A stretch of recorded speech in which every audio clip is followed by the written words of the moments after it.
come along. Olá, você está no MasmorraCast, podcast do blog cinemasmorra.wordpress.com e do blog masmorraerótica.blogspot.com. Aqui é a Angélica e hoje nós vamos fazer um resumo sobre o cinema em 2009. Eu estou aqui com o Daniel. Oi, Daniel. Olá, Angélica, tudo bem? Tudo bem. Olá, Marcos, boa noite. Boa noite, Daniel. Boa noite, Marcos. Boa noite. Então, nós vamos aqui comentar o que nós achamos interessante, o que nós assistimos no ano de 2009, o que nós gostaríamos de comentar. Então, esse foi um ano que teve aqui no Brasil algumas estreias de filmes interessantes.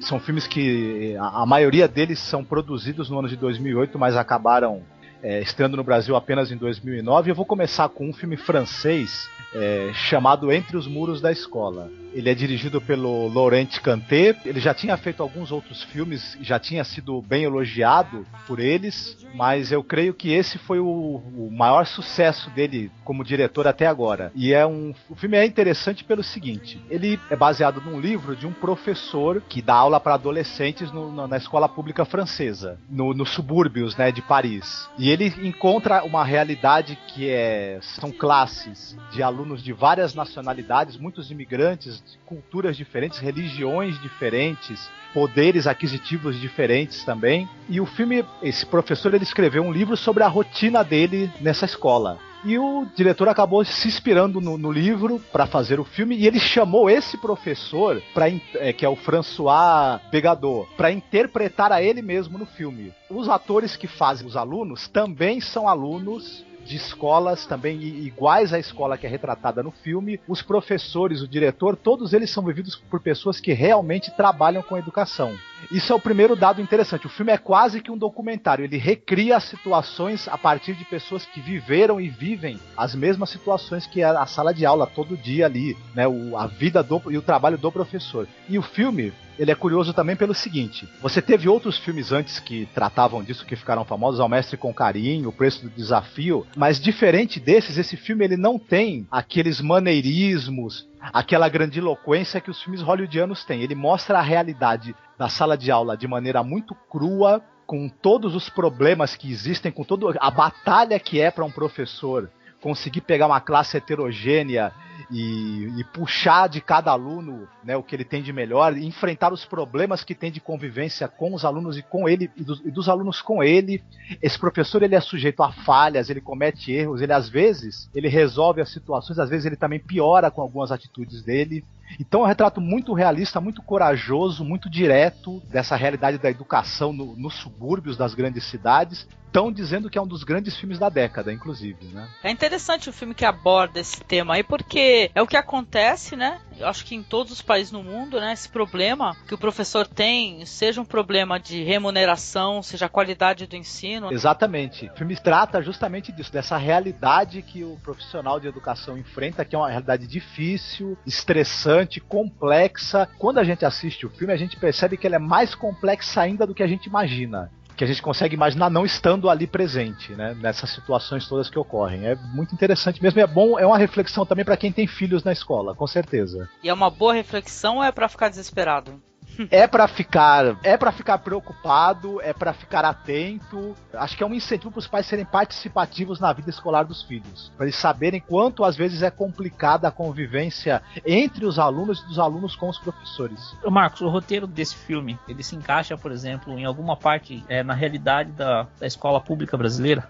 Certamente. As situações e um detalhe importante, os jovens dos subúrbios de Paris não são jovens tão pobres, né, quanto os jovens dos subúrbios aqui do Brasil. Você percebe que eles têm uma condição financeira, uma aceitação social um pouco melhor do que a juventude de subúrbio daqui.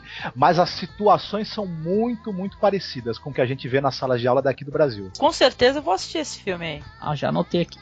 Já tá anotado. Próximo filme foi um filme que... Esse filme, apesar de... Ele saiu no final de 2008, né? aqui no Brasil no começo de 2009. É o Rebobine, por favor, do Michel Gondry. Bom, o filme se passa numa locadora de videocassete, né? Hoje em dia, só encontra DVD. Danny Glover, ele tem uma locadora que ainda trabalha com fita de videocassete, né? Então, a prefeitura comunica a ele que ele tem um problema no prédio dele e que eles vão precisar destruir tudo ou ele manda arrumar. E ficaria caro para ele arrumar, né? Então, ele tira uma licença temporária da locadora e deixa o seu funcionário trabalhando lá, né? E esse funcionário tem um amigo que é vivido pelo Jack Black, né? A ter confusão por aí, né? E aí eles vão sabotar uma instalação elétrica lá, acaba dando errado e o Jack Black fica magnetizado.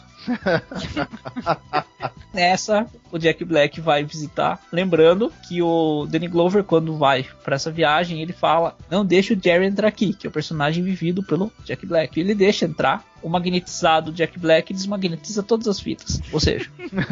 A saudade dos anos 80 que dá quando a gente escuta isso, né? Sim. Aí, imagine, né, uma locadora de fitas de vídeo que não tem uma fita funcionando, todas elas estão vazias, sem nada, porque foram desmagnetizadas. Aí eles têm a ideia de gravar, de fazer os filmes que as pessoas estão pedindo. O primeiro filme pedido é o Caça-Fantasmas. Aí eles vão lá e fazem uma produção curtinha, 14 minutos, 15 minutos, para uma das clientes mais pontuais ali, que é vivida pela Mia Farrow. Só que ela gosta tanto, ela nunca tinha assistido o Caça-Fantasmas, ela gosta tanto que ela começa a divulgar para outras pessoas. Pessoas mais próximas dela também começam a querer outros filmes iguais. E essas versões que eles fazem dos filmes, eles chamam de filmes suecados. Isso é muito engraçado. Eu sei que quando eu assisti esse filme, na televisão, né, era de madrugada e eu tava rolando de rir. 4h30, 5 horas da manhã, num sábado pra domingo, e eu rolando de rir. Eu recomendo que assista pra descobrir qual é a mensagem. Eu achei esse filme bonito. Ele tem esse... Logo quando você vê o Jack Black, assim, não sei, a primeira 1 hora do filme é muita brincadeira, né? Sim. Depois ele fica uma coisa mais séria e tal. Eu acho muito interessante. Eu recomendo o Rebobine, por favor, que é um barato.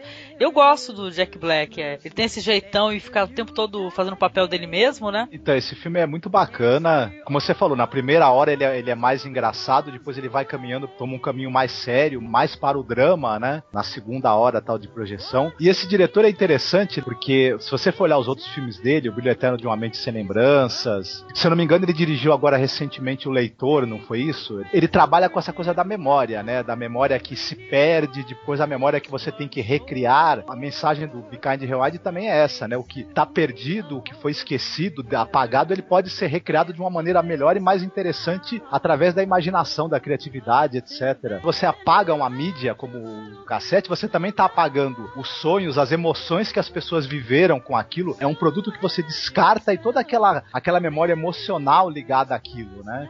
Pra onde vai isso? Sim, sim. A gente revive junto com os personagens todos esses sucessos dos anos 80, né? Foi um barato, o Caça-Fantasmas e outros filmes e tal. Daisy. Exatamente. Alguns filmes dos anos 90, se não me engano, também tem, né? Sim, Volta pro Futuro, Hora do Rush. Hora do Rush, isso.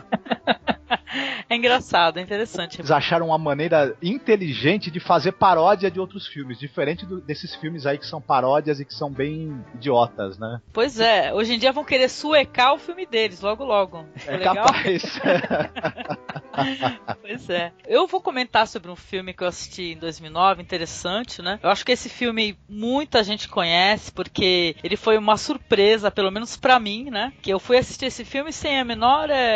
Tipo assim, eu não tinha lido nada sobre, eu não sabia nem que tinha a mão do Peter Jackson, né? Na produção, que é o Distrito 9, né? É um filme que eu fiquei encantada, é um filme, uma ficção científica, né? Que conta a história de um homem que trabalha numa mega corporação, né? Eles são fabricantes de armas, né? Também, além de tudo, eles são uma empresa de segurança, fabricantes de armas, né? Etc. Ah, tá. Então, aí ele toma conta de uma equipe que tem que remover um monte de aliens que estão morando numa favela imensa. Então, 2 milhões de aliens estão vivendo na favela, se eu não me engano. Então, é uma história que, é claro, que a gente começa a fazer aquela comparação que acontece no mundo real, né?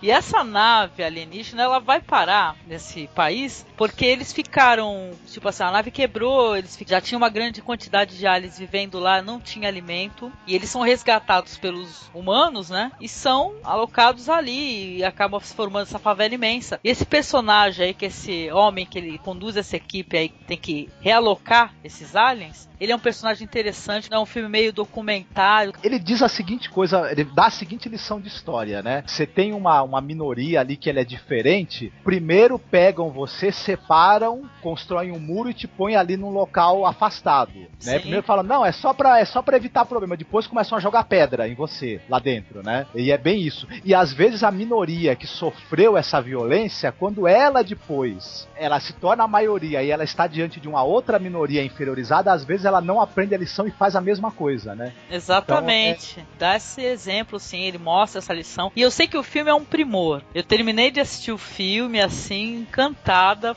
Pra mim foi uma surpresa maravilhosa. Por isso que eu quis comentar aqui com vocês, porque eu acho um filme importante, justamente por causa desse exemplo que é dado, entendeu? De como a humanidade trata e segrega as pessoas de raças diferentes. Mas o filme é uma surpresa maravilhosa. Eu acho que o Marcos assistiu depois, né, Marcos? Até primeiro fui eu que assisti, né? Então, eu conheci esse filme por tua causa. Você que me apresentou o filme e poxa, foi uma descoberta maravilhosa mesmo. Eu acho que pra todo mundo, né? Porque ficou todo mundo embasbacado com o filme, assim. Na minha opinião, é um dos melhores filmes de 2009, entendeu? Com certeza. Fantástico mesmo, fantástico. E foi aquele sucesso que cresceu no boca a boca, né? Exatamente. Isso é legal também. Foi no boca a boca mesmo. Próximo filme, Austrália. Austrália, do Baz Luhrmann. Eu assisti. Assistiu? Uhum. Tá, então a história do filme se passa na Segunda Guerra. A Sarah Ashley, que é vivida pela Nicole Kidman, ela é uma aristocrata inglesa. Através do marido dela, ela tem uma fazenda de gado na Austrália. E ela tá indo para esse lugar para reencontrar o marido. Só que quando ela chega lá, ela descobre que o marido foi assassinado. E supõe-se, na comunidade que eles vivem, que um aborígene, que é tipo de um feiticeiro, um bruxo, que foi esse cidadão aí que matou o marido dela, tá? Pra não perder a fazenda, ela acaba se unindo ao vaqueiro, que é vivido pelo Hugh Jackman. Entenda-se Wolverine, né? E ao aborígene, o menininho lá, o Nula. E aí eles precisam levar um rebanho de gado até uma outra cidade no interior do país. E nessa, várias aventuras. Só que a história não termina quando eles levam o gado até lá, né? A coisa continua, depois tem um bombardeio japonês. O final, eu não posso contar. O final não conte o final. Não posso contar. Então, esse filme, ele fala justamente sobre segregação também, sim, né? Uhum. Já que o menino, ele é fruto do amor entre uma aborígene e um inglês, né? Que isso aconteceu muito lá, né? Tem até um outro filme, eu acho que eu já até comentei com você anteriormente, que eu gostaria de comentar, já que você ia falar sobre a Austrália, né? Que é o Geração Roubada, que ele fala exatamente sobre o mesmo tema, assim, com mais seriedade, não tem o amor como o pano de fundo pra história, né? É uma história até bem mais dramática. O filme daquele diretor Philip Noyce, né? E tem um papel principal, é o Kenneth Branagh, né? Que é aquele sujeito de uma escola. Ele é um cara que ele crê que ele tá fazendo a coisa mais correta. Isso, né? Que é pegar e obrigar os aborígenes a se aculturarem, né? Absorverem a cultura inglesa à força, se preciso, né? Exatamente, eles tiram as crianças dos pais, né? É um desespero. Quando eles estão se aproximando, essa comitiva aí que faz esses trabalhos aí, é uma correria, sem fim, é um desespero. O filme Austrália, ele tinha aquela pretensão de ser um filme épico, né? Aquela grandiosidade, né? O pessoal teve grana pra investir, só que ele se perdeu, entendeu? Ele quis dar essa proposta aí, ele mostrar o que o Geração Roubada fez, né? Que fala justamente desse problema, que foi um problema muito sério, entendeu? Uma coisa imperdoável que aconteceu. Só que o Austrália ficou mostrando assim um romance, né? A Nicole Kidman com uma boca muito estranha. Ela fez uma plástica, não sei o que que Ô, botox maldito. Ele falhou, entendeu? Ele foi um ato falho, entendeu? Aonde o Geração Roubada não foi. Que é um filme que é interessante, importante. Se é pra tocar o teu coração num problema tão sério assim, como é esse problema de uma religião ou um governo, eles se acharem no direito de decidir o que eles querem fazer das vidas das pessoas, decidir quem pode procriar com quem, eu acho que o Geração Roubada, ele toca na ferida e empurra, entendeu? Se é pra você pensar e você refletir, o Geração Roubada tem mais propriedade, eu achei. Então, vocês querem falar alguma coisa? Sim. eu acho que o foco do Baz Luhrmann foi mais no romance mesmo. Ele só mostrou, existe querer roubar as crianças que são mestiças, né, dos seus e ocidentalizar essas crianças, né? Mas o foco mesmo é no romance, que na verdade é até o fim, né? Tem romance até o final, é bem... Aí entra naquilo que a gente sempre fala, o clichêzinho, clichê filme americano, né? Apesar do filme não ser americano, fazer isso.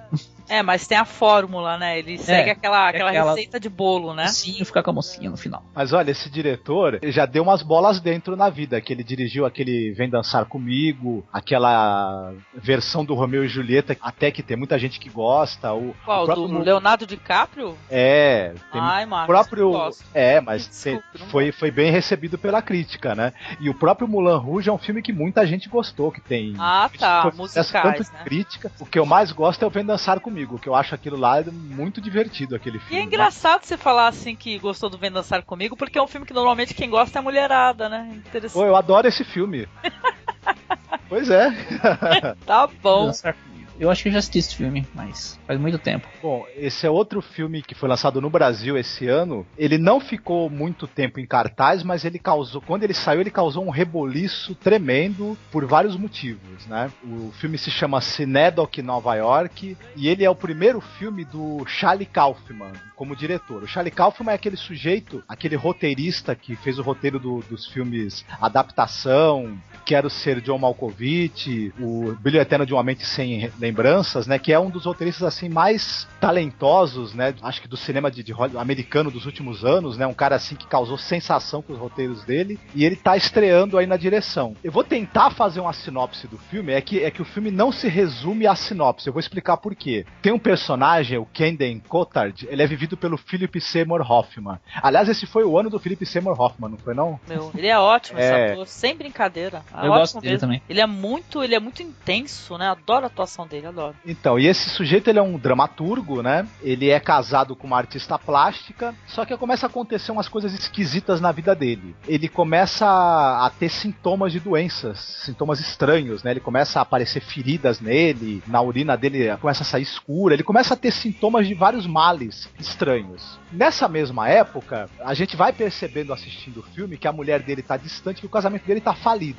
E ele tem uma filha que ela é uma espécie de soma das neuroses dele e da esposa ao mesmo tempo. É uma criança muito curiosa, assim, extremamente neurótica, que é até engraçado de se ver. A mulher do cara viaja com a filha e nunca mais volta. Ele é abandonado literalmente pela mulher numa fase... Ele é um cara muito tímido, muito retraído, que tem uma vida interior muito, muito intensa, mas que não tem uma dificuldade, assim, de se expressar, falando pelo menos, né, e tal. Ele é um excelente escritor, um excelente diretor de dramas, mas ele é um cara meio retraído. E os próximos anos da vida dele, né, ele vai tentar outros amores, outros relacionamentos, e todos eles em algum momento vão dar errado. Ele ganha uma bolsa para dirigir uma peça de teatro. Essa peça, ele fica durante décadas fazendo essa peça, criando, montando cenários, escolhendo várias vezes o elenco que vai fazer essa peça. Essa peça, na verdade, é baseada na própria vida dele. Aos poucos, a peça vai tomando uma proporção que os cenários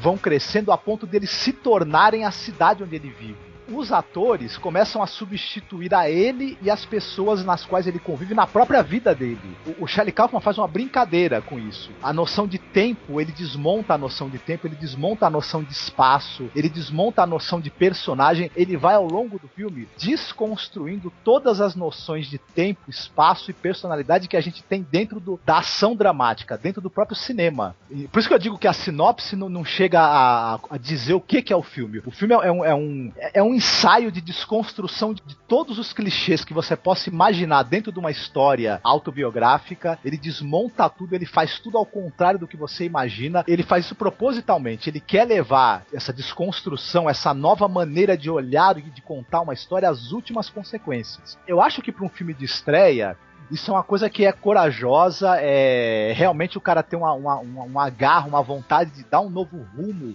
pra narrativa do cinema, pra maneira como o cinema conta as histórias. Nem sempre funcionou. O filme tem momentos irregulares, tem momentos belíssimos, assim, que é de uma poesia, de um lirismo e de uma inteligência que você fica de boca aberta. Tem outros que você fica boiando, que tu não entende o que é aquilo e o que ele quer com aquilo. Mas, no geral, eu acho que é uma das experiências mais diferentes, curiosas que a gente teve no cinema nesse ano, e eu acho que em muitos anos, por sinal. Fiquei curiosa de assistir, viu? E eu achei legal que você comentou o filme Adaptação. É um filme do Nicolas Cage, eu acho que nem muito conhecido, né? É um filme maravilhoso, com o Nicolas Cage, a Meryl Streep. Tremenda produção mesmo. Não sabia que era o mesmo roteirista da Adaptação, que é um filme que eu adoro. Muito legal. Isso. E do Brilho Eterno de Uma Mente Sem Lembranças, ele também fez o roteiro. Que o Jim Carrey tá num momento ótimo também, viu? Que ele, quando resolve fazer o papel sério, né? Ele fica muito bem. Pelo menos todos os filmes que eu vi ele fazendo um papel assim, que não é caras e bocas e palhaçadas, ele tá fantástico. Né? O próprio Cine Majestic também, ele tá ótimo no Cine Majestic, né? Essa foi uma fase do Jim Carrey que ele se envolveu nos projetos assim mais sérios de diretores que tinham uma proposta interessante, e eu acho que ele funcionou muito bem. Filmes como esse, o Cine Majestic, o Brilho Eterno de Uma Mente Sem Lembranças, ele tá excepcional. Sim, então eu vou comentar sobre um diretor que eu amo muito, né? Pelo menos os filmes que ele dirigiu são filmes legais, né? Ele é um ator muito conhecido e importante, que é o Clint Eastwood, né? Nesse ano de 2009, foram lançados aqui no Brasil 2 filmes fabulosos, né, dele, né, que é o Gran Turino, né, que é um filme que ele tá atuando no filme, né, um filme muito bonito que conta a história de um acho que é um policial reformado, não lembro se é veterano de guerra exatamente. Veterano da Guerra da Coreia. Isso, então. Ele é um cara muito patriota, preconceituoso, ele mora num bairro que foi se modificando, né, com o tempo, né, e ele vai vendo isso com uma frustração extrema, né, ele é aquele homem muito durão, já ficou viúvo, a filha já casada, etc. E ele tem uma paixão, assim, imensa pelo carro dele, né? Que justamente é o título do filme, é o Gran Turino, né? Ele adora aquele carro, né? Esse objeto que ele tem um valor emocional muito grande pra ele. Ele é um cara que ele não se dá bem com os filhos, ele não se dá bem com os netos, ele não se dá bem com os vizinhos, ele não se dá bem com ninguém. E é bem uma coisa, se você imagina os personagens que o Clint Eastwood fez quando era mais novo, nos faroestes, o Dirty Harry, e acho que ele faz uma reflexão do seguinte: o que esses sujeitos durões, meio insensíveis, meio cínicos, o que eles iriam se transformar quando ficassem velhos, né? Nossa, eles iam ter que... eu já pensei nisso também. Eu já pensei, desculpe te cortar, né? Também que o Clint Eastwood, ele com essa fase, com os filmes que ele dirigiu, ou filmes que ele produziu e tal, ele tá mostrando para a sociedade, assim, exatamente o que ele pensa sobre a violência, entendeu? O que ele pensa sobre preconceitos. Se você for ver os filmes dele, são filmes, assim, de uma sensibilidade, né? Tratam assuntos com uma gentileza, e assuntos tão sérios, né? Seja nas Pontes do Madison, né? Seja no próprio Gran Turino, ou outras produções, ou então tremendo faroeste, né? Logo eu que não gosto muito do gênero, né? Que é o Imperdoáveis, é fantástico, entendeu? Eu sou alguém que não assisto, não ligo, não me importa. É uma falha no meu caráter. Mas E esse Gran Turino, ele me tocou também, porque ele mostra, entendeu? Esse homem durão, esse homem preconceituoso, consegue abrir o coração dele, que ele vai vendo os problemas que os vizinhos dele têm, né? E tudo, ele vai aos poucos, assim, muito lentamente, ele vai entrando dentro dessa sociedade ali, que é o pessoal que veio de outros países e tal, e passam lá seus perrengues. Ele vê que os problemas são problemas similares, já que família vizinha, os mais jovens estão tendo problema porque eles estão começando a se associar à criminalidade. Ele vê isso com muita tristeza, ele quer ajudar essa família. É uma história muito tocante, o Gran Turino, e tem um final lindíssimo, que eu chorei muito, como sempre. Me emociono muito, né, assistindo o cinema. E eu achei fantástico o Gran Turino, eu recomendo. Outro filme, já que eu comentei os dois, esse A Troca, ele é um filme com a Angelina Jolie, né? A gente já fica assim, meio Angelina Jolie, né? A gente tem aquela vontade de acreditar que ela vai ter aquela atuação incrível que ela teve no Garota Interrompida, né? Que essas atrizes, eu tenho impressão pra mim, assim, e quando elas se despem, né, da sua... Não é se despir, assim, no sentido de ficar nua, pessoa, mas a pessoa se despir daquela cocotagem. Eu acho que quando ela fica assim, aquela pessoa normal, é quando ela coloca tudo assim dela, assim, eu acho que ela tá fantástica nesse filme A Troca, que ela faz uma mulher que o filho dela desaparece, entendeu? E ela fica desesperada, ela vive só com o filho, né? E ela se sente impotente, assim, porque a polícia não dá a atenção que ela merecia. Ela se sente muito sozinha, muito desesperada, ela tem que tocar a vida dela e surge de novo a esperança que o filho dela possa ter aparecido, né? E todo o pessoal acha que ela tá enlouquecendo, entendeu? Ela é tratada como louca. É uma história impressionante, muito bonita. E de novo, o Clint Eastwood, ele mostra-se com muita sensibilidade questões seríssimas, entendeu? Que a polícia, isso aí é passado em que época, Marco? Isso aí eu creio que é anos 30, né? Anos 30, anos 40, assim, que foi uma época que foi conturbada mesmo. E a mulher não tinha voz, né? A mulher não tinha voz nenhuma. A polícia mesmo não tinha o menor profissionalismo. Eles tratam ela com descaso, um deboche, que é uma coisa que é muito revoltante, entendeu? Ele toca no assunto de uma maneira muito interessante. É um filme que tem um final legal, também eu gostei muito. Eu recomendo, assistam aí, final de ano tá aí, gente. Muita gente em casa e tal. Assistam Gran Turino, assistam A Troca, que são filmes fantásticos do Clint Eastwood. Vale a pena, né, Marcos? Sim, eu gostei mais do Gran Turino, mas A Troca também eu achei um filme bem interessante. A Angelina Jolie também tá com uma interpretação assim... incrível, ela tá ótima. Emocionante, tudo. Eu só não gostei de uma coisa no filme. O cara que faz o policial corrupto, que tá à frente da investigação, que é aquele Jeffrey Donovan, eu acho ele muito fraco, né? Talvez... falta de um bom vilão mais forte, né? Ele é um ator assim que eu acho que ele deixa muito a desejar. Talvez um outro ator com mais força realmente teria multiplicado ainda a força da interpretação da Angelina Jolie. O filme teria ganho ainda mais em dramaticidade. É verdade. O que seriam das histórias sem os bons vilões, né? Seriam nada. Vou falar um filme coreano chamado Sede de Sangue. Opa, Danos, maravilhoso. Shang-Woo Park. É um filme coreano. De todos os nomes do elenco, só tem um nome fácil de ler, que é Mercedes Cabral. Cara, Mercedes Cabral, cara. Que é deve de Portugal? E eu vi, uma das moças que trabalha no filme. Bom, vocês assistiram o filme ou não? Ah, com certeza. Sim, maravilhoso. Eu acho que você deve ter uma ideia de quem é, né? A Mercedes Cabral. Pô, pior que não, mas tudo bem. Eu acho que era a única que não tinha olho puxado e eu não percebi. Ela tinha o olho levemente puxado. Ah, então a Mercedes Cabral tem o pé lá na China, assim. Não, eu acho que a Mercedes Cabral é a protagonista. Não é. Não é? Não é. É uma mocinha que trabalha na casa lá da... Não, na verdade ela vai junto com aquele pessoal que vai jogar aquele joguinho lá, coreano lá. Ah, já lembrei, amiga da mina. Lembrei. O que se trata o Sede de Sangue? Se trata de um padre, tá? Ele é um voluntário para todo tipo de atividade que tem na cidade, ele é um voluntário. E eles precisam de um voluntário para uma experiência médica. Aí ele vai lá, essa experiência acaba fracassando e no final, através de uma transfusão de sangue, ele acaba virando um vampiro. Aí ele começa a ter necessidade por sangue. Toda vez que ele precisa de sangue, começa a surgir. Então, aí parece que ele tá com catapora. A grande vantagem de você assistir esse filme e não perder tempo com o outro de vampiro aí, que vocês sabem de qual eu tô falando. Uhum.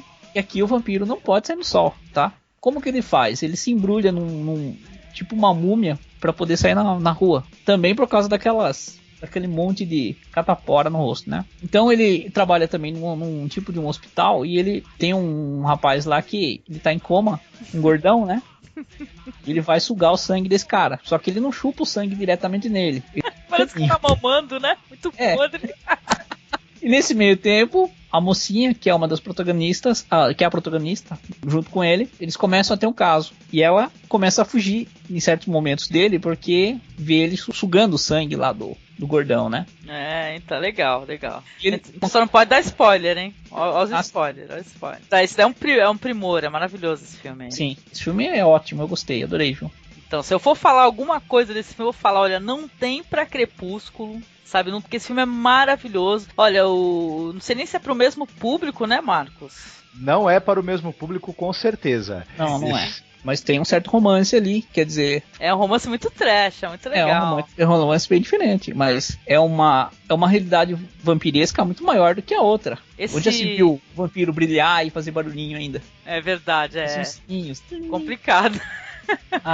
Então, é assim, o Sede de Sangue, ele é do diretor da trilogia da Vingança, né? Que é fantástico. Mr. Vingança, Old Boy e Lady Vingança, nessa ordem. Exatamente, esse cara é fantástico, esse diretor aí. Eu tenho certeza que ele fez esse filme aí pra dar uma espetadela mesmo no Lua Nova e outros filmes aí de vampiro, viu? Porque é fantástico. É um filme que, além de tudo, é um filme engraçado, tá? Acaba sendo engraçado, já que o vampiro é um padre, entendeu? E ele é cheio de como é que pode falar? De escrúpulos, né? Ele tá assim, não tá querendo morder. E a maneira como ele suga o sangue das vítimas é bem trash, mas é muito engraçado. É um filme que vale a pena, isso aí foi uma surpresa. Eu também achei uma coisa interessante nesse filme, que foi o seguinte: eu não sei se ele foi influenciado de alguma maneira, mas eu acho até que foi. Tem um desenhista de quadrinhos japonês, de quadrinhos de terror, que eu gosto muito, que é o Suehiro Maru. E ele tem dois álbuns, aliás, de um personagem que é o Vampiro que Ri, que é um garoto vampiro. E o interessante é que justamente esse garoto, ele usa roupas pretas e durante o dia ele enfaixa também o rosto para não ser afetado pela luz do sol. A cena em que o garoto aparece pela primeira vez enfaixado é muito parecida com as cenas em que o padre vampiro, ele aparece também enfaixado para fugir da luz do sol. E mesmo a crueldade, né, a forma cruel como é mostrada a vida do vampiro, essa escalada da sede dele, da procura dele por vítimas e da degradação dele, é muito parecida com o andamento que tem os quadrinhos do Suehiro Maru. Talvez tenha alguma influência. Se não é influência, pelo menos o Chan-wook Park fez algo tão bom e tão fantástico quanto, né? Ah, sim, com certeza. Porque é muito legal, viu? Sede de Sangue. Ele saiu como... O nome dele em inglês é Thirst, né, Marcos? Thirst, que é sede, né? E assistam que vocês não vão se arrepender, viu? Vale a pena. Quem assistiu Crepúsculo numa nova, mas não gostou e tá procurando um filme de vampiro decente... né, pra pessoa com a idade um pouco acima de 11 anos de idade, vá assistir o Sede de Sangue. Pô, peraí, gente, esse filme aí, eu acho que o Sede de Sangue é 18 anos, viu, cara? 16. Claro, 18. Olha, eu vou falar rapidamente que é um filme que eu acho que a gente até já comentou sobre ele, mas é pra gente dar mais umas porradas no Crepúsculo, já que a gente tá aqui, né, que só falar para as pessoas, quem ainda não assistiu Deixa Ela Entrar, esse filme sueco, né, dirigido pelo Thomas Alfredson, também trata do tema dos vampiros. E, aliás, é um outro filme de vampiro que tem uma história de amor também ali no centro, né, que é o menino Oscar, que ele é um menino de 12 anos que é atormentado pelos colegas de escola que infernizam a vida dele, batem nele, roubam ele, enfim, assediam o garoto o tempo todo. Ele é aquele garoto que tá retraído, tá infeliz por causa dessa inadequação dele com os colegas. Ele conhece uma menininha chamada Eli, que é vivida por uma atriz mirim aí fantástica, a Lina Leandersson. Eles fazem uma amizade e aos poucos ele vai descobrindo que essa menina, ela é também uma vampira. Isso é um spoiler, né, infelizmente, mas o que é interessante não é você descobrir que ela é uma vampira e tal. O interessante mesmo é quando começa você a perceber a dificuldade, o desespero e a crueldade que permeiam a vida dessa garota, que tem que matar e sugar sangue para poder sobreviver, né? A inadequação dela no mundo, o sofrimento e a angústia dela são muito parecidos, são paralelos ao sofrimento que o Oscar também tem. O filme é muito curioso, muito interessante, filmado e roteirizado de uma maneira criativa, transgressora, é um filmaço, né? É pra deixar a saga Crepúsculo aí no chinelo. Pois é, esse filme é impressionante, o Deixa Ela Entrar, viu? Foi um outro filme assim de 2009 que eu fiquei embasbacada também, viu? É um dos que valem a pena mesmo a gente passar ali aquela 1h e pouco lá acompanhando, que muito cheio de surpresas, também tem essa crítica social, eu achei muito legal, viu? E o rapaz, tanto o menino como a menina, os dois estão fabulosos assim, dando um show de interpretação assim, melhor do que muita gente grande aí, né, Marcos? Isso, o menino é o Kari Edebrandit e a menina é a Lina Leandersson. Então eu vou comentar sobre um filme chamado Casamento de Rachel, que é um filme de 2008, mas ele saiu em 2009 pro Brasil. Então, é um filme com aquela atriz, com a Anne Hathaway, ela tá fantástica no filme e, tipo assim, foi uma surpresa pra mim, porque, vamos dizer assim, que os filmes anteriores da Anne Hathaway não são lá, bons filmes, né?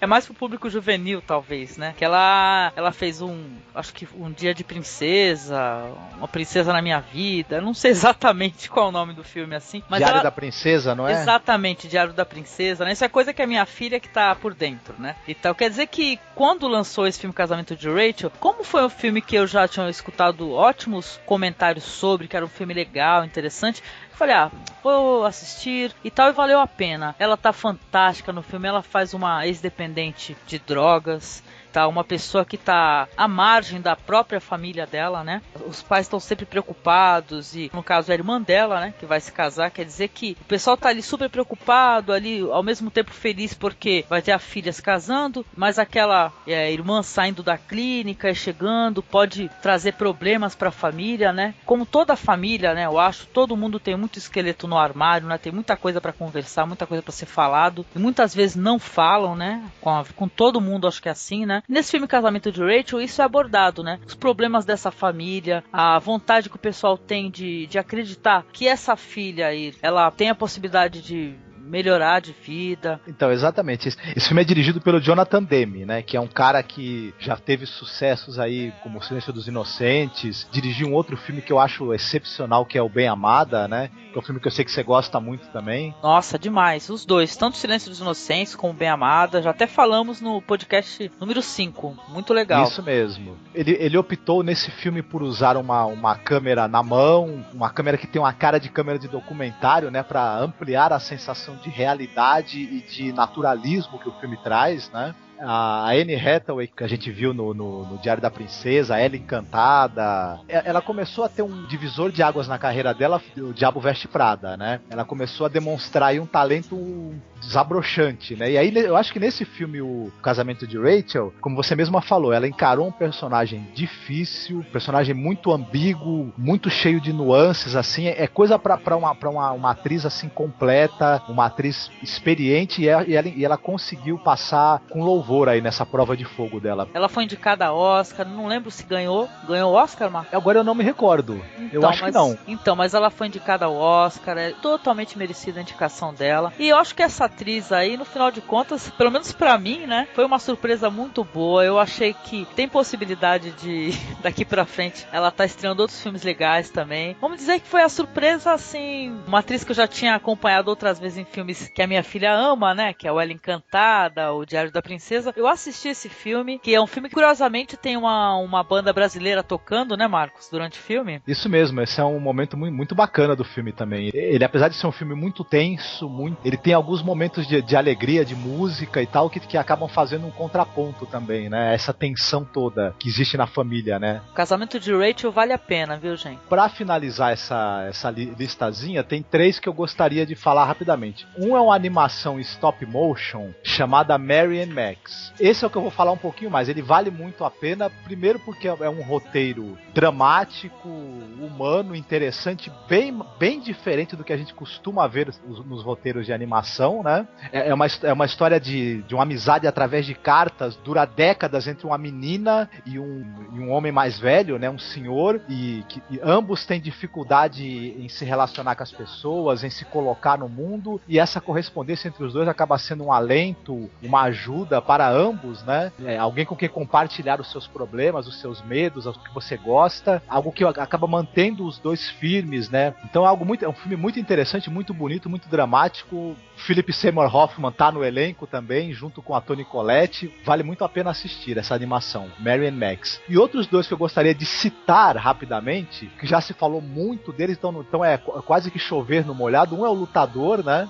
Filme do Darren Aronofsky, que é a volta por cima do Mickey Rourke, né? Com uma interpretação fantástica, inacreditável. Então não deixem de ver, porque é um dos momentos, assim, eu acho, mais solares, né?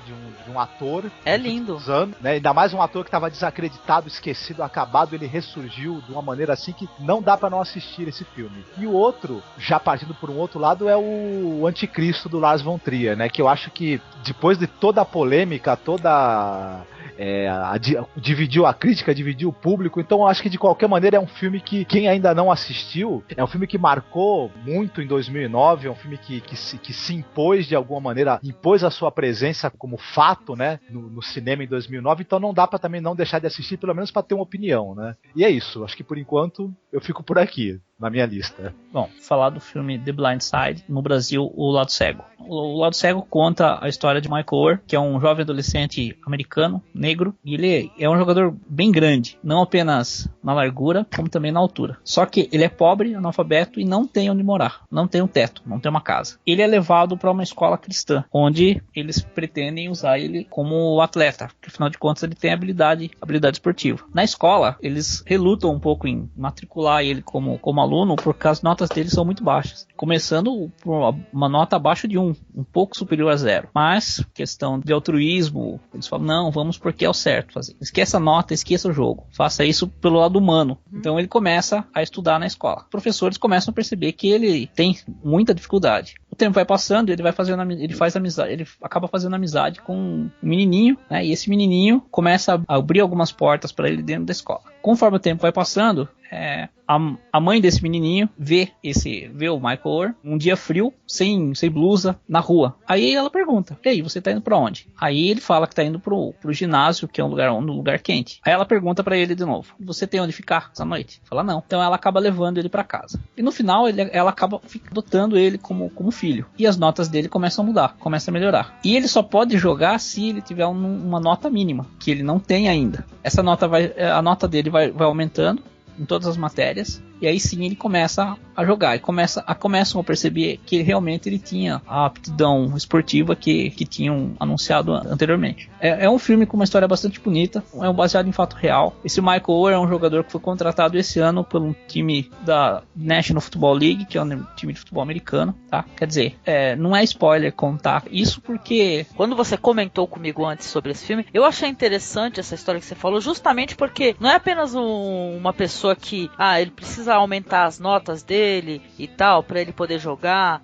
Peraí, qual a importância disso, né? Talvez até porque esse esporte aqui no Brasil não é nem um esporte lá muito conhecido ou difundido, né? E tal. Mas o que eu achei curioso, que você falou pra mim, porque eu não assisti, é que justamente o drama está no fato do cara ele ter que ter notas boas, ele ter que ter condição pra ele poder jogar, se ele não tem como isso, né? Se ele não tem um teto, né, sobre a cabeça dele, né? Sim. É complicado isso daí. Isso é uma coisa pra se pensar até agora, nessa época que todo mundo tá falando em Natal, tá falando em Ano Novo, tá falando em família, e olhar pro outro lado dessa história, né? Ver a pessoa que tá passando fome e tudo, né? Não pensar só em si, né? Pensar no próximo também, né? É o que eu acho. Eu penso assim, se é uma história verídica, eu acho mais importante ainda. Vou assistir esse filme, né? Pra eu poder formar minha opinião. Com o que você falou pra mim, eu achei interessante, achei curioso. Eu tô doido pra assistir, viu? Achei curioso mesmo e quero ver esse filme. Essas histórias de superação, mas não histórias de superação bobas. A superação que o cara tem que ter, que é a falta de tudo, né? Parece ser o caso desse personagem, né? Ele carece de estudo, ele carece de oportunidades, ele carece até de um lugar pra morar e do que comer, né? Partir realmente de uma situação de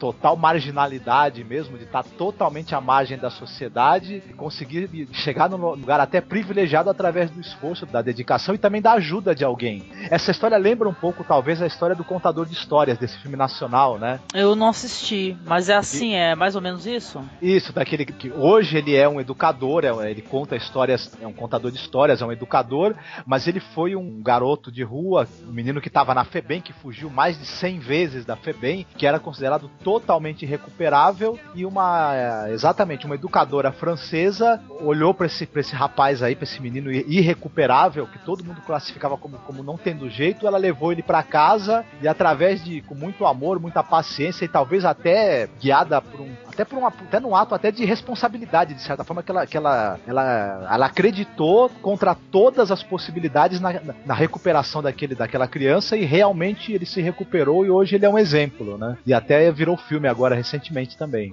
Eu acho isso importante, esses filmes assim que mostram esse aspecto assim, essas pessoas que dão a volta por cima e tal, porque a vida é isso, né, gente? A gente, até pra quem tá passando por um momento difícil agora, a vida é isso, às vezes a gente tá numa fase difícil, a a gente tá passando por muita coisa, mas a gente sempre tem que ter esperança, seja na gente, seja algum familiar nosso e tal, que as coisas podem melhorar, a gente não pode desistir, a gente não pode ser desistente, viu? Eu sempre acreditei nisso. Um outro filme também sobre superação, só pra terminar esse assunto e tudo, é o filme Precious, que também tem uma história de um personagem que tem tudo contra ele, né, que vem de uma realidade muito ruim e também tenta desesperadamente tomar um outro rumo. O filme também acabou ganhando prêmios em Sundance, tudo. Você teve um sucesso aí recente da Procura da Felicidade, né, acho que no ano passado, se não me engano. Sim, é fantástico assistir, gosto desse filme, o Will Smith tá bem nele. Então essas histórias de superação, elas estão meio que em voga também atualmente, né? Sim. Que eu não acho ruim, não, muito pelo contrário. Sim, a gente tem que ter um olhar também, como é que eu posso dizer, um olhar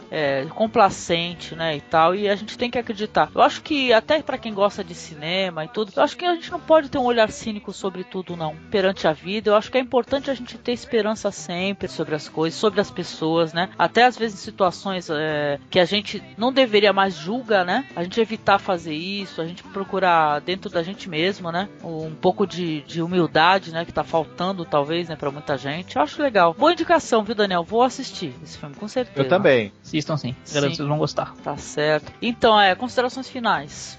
As considerações finais é que esse ano de 2009 até que apareceram alguns filmes interessantes. Você teve aí o Mickey Rourke aí que a gente já falou, né, que teve essa volta por cima, a revelação aí da Anne Hathaway, né? Você teve essa ficção científica renovada aí com o Distrito 9. A gente não falou, mas também agora no finalzinho tem o Avatar aí também, que se arrasa quarteirão aí, tanto em termos de linguagem cinematográfica quanto em sucesso, né? Então acho que foi um ano interessante pro cinema. Teve bastante coisa de cinema não hollywoodiano que valeu a pena ser assistido e que até alguns desses filmes até acabaram também aparecendo um pouco, né? Que isso também foi bom. É verdade. Em 2009 nós tivemos mais de 500 lançamentos de filme no Brasil. Quer dizer, é filme pra caramba pra assistir. Quer dizer, praticamente dá pra assistir, teria que assistir quase 2 filmes por dia para conseguir assistir tudo.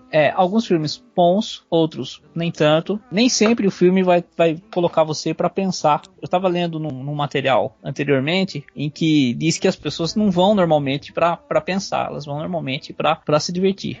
O importante de você assistir um bom filme é que você assista e se divirta. Se você, dessa diversão, você conseguir tirar alguma coisa importante, alguma reflexão, ótimo. Eu concordo. Eu penso assim também. Concordo mesmo. Eu acho que é interessante sim você aliar as duas coisas, né? Sim. Porque também você só ir pra se divertir quer dizer que você vai consumir tudo e qualquer coisa que as pessoas estão ali pra te oferecer, né? E às vezes nem sempre o que tá bombando aí nas salas de cinema é o que é bom, né? A gente sabe disso. Então, mas eu acho legal, sim. 2009 foi um ano que teve muitas surpresas aí, muitos filmes bons, né? Outros que eu não me dei nem ao trabalho de assistir, falo mesmo, entendeu? E tivemos alguns atores e atrizes que faleceram, né, Marcos? Exatamente, a Brittany Murphy, Patrick Swayze. E teve mais gente que infelizmente faleceu esse ano do cinema. Certo, é verdade. Então, tivemos algumas perdas e tal. Então, eu gostaria de agradecer alguns convidados aí que participaram aí do Masmorracast desde o começo. Temos aqui o Daniel, viu, Daniel? Em primeiro lugar, você, muito obrigada, viu, Daniel? Porque Daniel participou do primeiro podcast, agora tá participando sempre com a gente, né? Ficou fixo no podcast. Tivemos aqui a Cafeína. Eu queria mandar um beijo pra Cafeína, querida. Que boas as tuas participações, que saudade quando eu escuto, viu? Já convidei ela pra participar de novo, porque eu adoro a voz dela, é uma pessoa tão legal, inteligente, né, Marcos? Exatamente, as participações da Cafeína são muito divertidas, muito inteligentes, e a gente não pode esquecer de citar o blog dela. Sim, a Cafeína é do blog bebendo.com, gente, sempre tem uns textos ótimos lá no blog dela, o blog dela é um barato, recomendo, tá na página do nosso blog aí, vão lá visitar a Cafeína, viu? Marcelo Tavares, que participou com a gente aí nos nossos primeiros programas, né, nos primeiros podcasts. Sim. Tal. Também trouxe bastante informação, conhecimento, é um estudante de cinema, né? Que agora acho que ele já se formou, inclusive, não é isso? Sim. Então a gente também tá aguardando que ele retorne, né? Estamos aí, o blog dele é o marcelotavares.wordpress.com. Também tá lá no nosso blog, a gente tem lá Isso, é um dos favoritos, né? Os favoritos lá no nosso blog, pra quem quiser conhecer. Queria agradecer a Mariana Bonfim, do site Movie. Acho que eu participei uma vez com ela. Foi muito agradável a participação dela e espero que futuramente ela possa posso participar de novo. Muita saudade também da Mariana. Um abraço pra Mariana, muito obrigada pelas suas participações, viu? Estamos aqui esperando ansiosamente quando você vai voltar a aparecer, né, Marcos? Exatamente, a gente tá aqui torcendo pra Mariana retornar, também outra que contribuiu com bastante informação, com bastante inteligência aqui pro podcast. E eu gosto também do site dela, viu? Porque é um site democrático, a gente também pode postar críticas dos filmes, não é só a dona, né, do blog, do site. Isso que é legal, né? Porque tem esse diálogo, né? São opiniões diferentes. Cinema é um assunto que o pessoal trata com muita paixão, né? O pessoal é sempre passional. Um abraço pro Thiago Santana, que é da comunidade Cinema Hell, lá do Orkut, que participou com a gente. Foi muito legal, viu? Entrem lá na comunidade do Thiago, que é um barato, viu, gente? Thiago é um grande fã de cinema alternativo, né, e tal. A participação dele também enriqueceu bastante aqui o podcast. E a gente também tá aguardando o retorno dele. Enquanto isso, vamos ficar de olho na comunidade Cinema Hell, que tem críticas, sugestões, etc. E que ela enfoca muito bem esse mundo do cinema europeu e do cinema alternativo, principalmente. É bem interessante também. Agradecer também a Xana Chanchada, do blog Cine Chanchada. A gente também espera que um dia ela possa estar com a gente de novo. Foi muito legal a participação da Xana Chanchada, viu? Exatamente, a Xana Chanchada foi a participação mais bem-humorada que a gente teve, né? Além de tudo, é uma pessoa que conhece também bastante de cinema alternativo, tá bem antenada aí com o cinema mais fora do mainstream, né? Trouxe bastante informação pra gente também. E também estamos aguardando aí que qualquer hora ela retorne. O site dela é bem legal. Muito legal. É o Cine Chanchada, viu, gente? Vão lá visitar, que é bem legal o site dela, viu? Outra participação, assim, que eu fiquei muito feliz é de um amigo da gente aqui, que mora em Bertioga, o André Lippe, que ele é um tremendo de um cinéfilo, né? Um cara que é totalmente doido por cinema, apaixonado por cinema alternativo. A participação que ele teve foi muito legal. A gente tá aguardando que ele também volte a participar com a gente aqui. Ele também colabora com o blog, né, do Cine Masmorra, com postagens sobre também assuntos relacionados ao cinema alternativo. É um cara que enriqueceu bastante aqui o podcast também. Então a gente tá aguardando que ele retorne. Um abraço aí pro André, viu? Muita saudade. A gente queria muito ter o André aí presente com a gente, mas não deu. Mas olha, a gente agradece muito a participação do André. Ele participou da gente do podcast número 2, se não me engano. Cinema Político. De cinema político, exatamente. Foi muito legal. A gente vai ficar inaguardo. Acho que quando resolver essa situação aí do André também, acho que ele volta a participar. Um abraço pra Cláudia França, que participou com a gente só de um podcast, mas foi uma participação incrível, que eu adorei. Foi o podcast sobre filmes voltados ao público feminino, foi um barato. Ficou eu, a Cláudia França e a Cafeína falando assuntos de mulher e falando sobre cinema também. Foi muito legal. Um beijo. Muito obrigada, viu, pra Cláudia França. Pois é, eu também participei da primeira parte desse podcast e adorei. Adorei também a participação da Cláudia. Mas foi expulso depois ficou só mulher conversando. Virou o clube da Luluzinha, não vale. Tocaram você, Marcos? Oi? Me enxotaram. Não, é que ele ficou tapando o buraco, porque a Cláudia tava demorando pra chegar, mas você sabe que até que levou a conversa numa boa? Bom, também agradecer ao Ok do Máquina do Tempo. Também é outra pessoa que a gente gostaria muito que voltasse a participar sempre que possível. Muito obrigada, adorei a participação do Ok, foi um barato, tá? O Ok, ele curte muito literatura, curte cinema, né, Marcos? Foi demais o bate-papo com o Ok. Olha, foi um prazer, assim, muito grande, porque o podcast que o Ok tem, que é o Máquina do Tempo, que é um podcast que fala de uma coisa, assim, que eu não gosto nem um pouquinho, né? Rock and roll, blues e tal, dos anos 50, 60, 70. O podcast deles é simplesmente fabuloso, e ter esse cara aqui com a gente foi um prazer enorme. Um cara que gosta de Mochileiro das Galáxias e Apocalipse Sinal, não preciso falar mais nada, né? É demais, viu? Foi muito legal. Obrigada, viu, Ok? Isso, então por fim eu gostaria de agradecer ao Eduardo Cosso, um nosso ouvinte que ele posta sempre comentários no blog, faz um feedback legal do trabalho da gente, e aí quis participar também do podcast, teve uma participação muito boa, muito legal. Foi um prazer enorme ter um ouvinte nosso, um cara que descobriu o podcast e aceitou o convite que a gente faz aí pra participar. A gente espera ter ele sempre com a gente. Espero que outros ouvintes se animem também com o exemplo do Eduardo e venham aqui, entrem em contato com a gente, participem também do podcast, que também é um espaço que é aberto, o pessoal poder também participar. Muito obrigado, a participação dele foi muito bacana, viu? Muito obrigada, viu, Eduardo? Foi muito legal, viu? Estamos aqui esperando a tua outra participação, tá, querido? Faltou a gente agradecer a participação da Angélica Hellish, né, que Ela que eu acho que foi a ideia dela, ela idealizou esse podcast, ela correu atrás, ela fez o esforço de iniciar esse trabalho, de torná-lo realidade, né? De aglutinar as pessoas para participar dele. Então, enfim. Obrigada, fiquei até assim.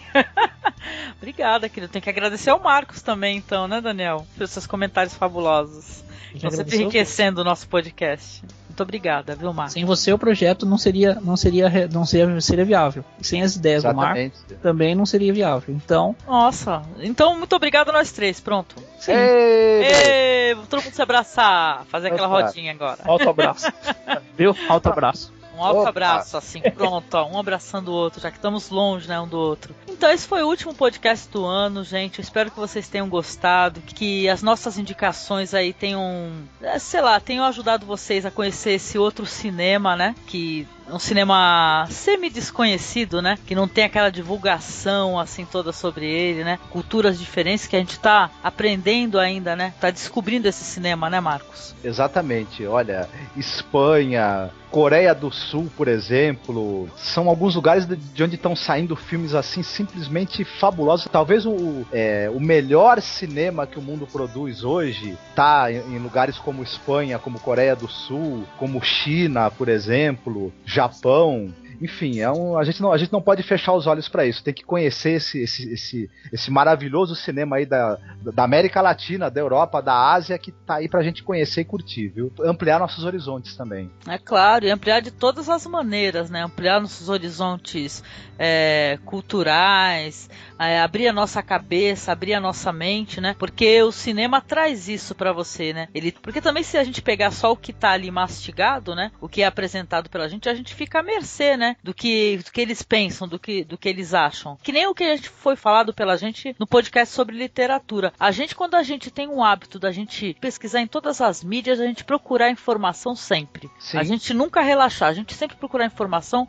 Isso, a gente se aprimorar, a gente evoluir e tal. Não desmerecendo o cinema americano também, que é um cinema também que ele é uma grande indústria, tanto em quantidade como também em qualidade. Tem muitos excepcionais filmes, excepcionais atores e técnicos e tudo, mas o cinema americano, pelo menos o cinemão americano e tal, ele já tem uma estratégia de marketing, uma divulgação que monstruosa, né? Exatamente. Que seja falado um pouco mais sobre esse cinema que não tem tanta divulgação, né, do seu trabalho, às vezes um trabalho de qualidade, um trabalho fantástico, entendeu? Com os artistas incríveis, e eles estão aí, eles estão querendo apresentar o trabalho deles, eles estão esperando uma chance deles poderem contar as histórias deles. Você assistindo filmes de culturas diferentes, você também está abrindo os seus horizontes, conhecendo culturas novas. Porque você assistindo só filme americano, você só assimila aquilo que é a rotina americana. Você assistindo um filme coreano, um filme japonês, um filme chinês, ou um filme de qualquer outro lugar do mundo, você vai assimilar um pouquinho dessa cultura também. É importante você ser uma pessoa multicultural. É verdade,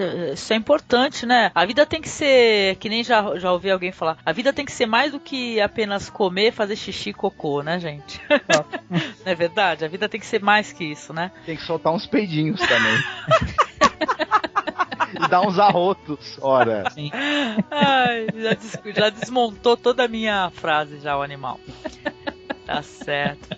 Então, gente, vamos desejar feliz 2010 à turma toda aí, agradecer a todas essas pessoas que foram lá no blog e comentaram, a todos esses colaboradores maravilhosos, convidados que vieram participar com a gente aqui do MasmorraCast, tá? Eu queria dizer também que agora para 2010 a gente tem muito projeto legal, a gente tá pensando em muita pauta, vão surgir coisas legais por aí, né, Marco? Então, a gente espera começar aí o ano de 2010 com a carga toda, com força total, trazendo, né, como você falou, novas pautas, novos assuntos para tratar, novos colaboradores, para ver se o podcast, esse ano, de 2010, ele só cresce. Que não é igual ao meu salário, que só desce. Então eu desejo feliz 2010 a todos aí, tá? Que comemorem com seus familiares aí, tenham um momento de reflexão, né? Busquemos esse momento de reflexão, né? Não só esse momento de embriaguez nacional. Tá bom, abraço a todos. Desejo um bom final de ano para todos, né? E que em 2010 a gente tenha aí bastante contato humano e também bastante contato com a tela grande. Desejar Feliz Natal, Feliz Ano Novo para todos os nossos ouvintes e que participem bastante com a gente. Então, um abraço a todos, muito obrigada, tá? E a gente se vê em 2010. Falou, turma. Falou, tchau, tchau. Falou, tchau. Tchau, até mais, Marcos. Tchau, Angélica.